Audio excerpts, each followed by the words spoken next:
আজকে আমি বানাবো পাটিসাপটা পিঠা। তো তার জন্য আমি নিয়েছি চালের গুঁড়ো, ময়দা, চিনি, বাতাসা, একটা বেগুনের বোটা, সর্ষের তেল, একটা ডিম আর 1 কাপ দুধের প্যাকেট, আর নিয়েছি একটা নারকেল কোড়া।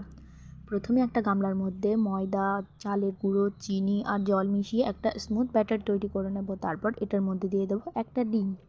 ডিমটাকে ভালোভাবে মিশিয়ে নিয়ে তোমাদের দেখিয়ে দেবো এটা কতটা স্মুথ ব্যাটার তৈরি হয়েছে। এবার কড়াতে নারকোল, চিনি, গুড় আর বাতাসা দিয়ে একটা নারকেলের মিশ্রণ তৈরি করে নেব। তারপর এটা ভালোভাবে রেডি হয়ে গেলে নামিয়ে নেব। তারপর হাতের মাধ্যমে এই নারকেলের পুরটাকে এরকম লম্বা লম্বা শেপের তৈরি করে নেব। দেখো তোমরা এটা সবকটা তৈরি করা হয়ে গেছে। এবার কড়াতে বেগুনের বোটার মাধ্যমে এভাবে তেল দিয়ে দেবো। তারপর দিয়ে দেবো 1 চামচ পিঠের ব্যাটার। এবার কড়াটাকে হাতের সাহায্যে ঘুরিয়ে এরকম গোল করে নেব। তারপর এটার মধ্যে দিয়ে দেবো একটা নারকেলের পুর। এভাবে একটা ফোল্ড দেবো, হাত দিয়ে একটু চেপে চেপে দেবো। তারপর দুটো ফোল্ড দেওয়া হয়ে গেলে দিয়ে দেবো লিকুইড দুধ। এরকমভাবে আরও দুটো ফোল্ড দিয়ে নিলেই রেডি আমাদের পাটিসাপটা পিঠা। আবারও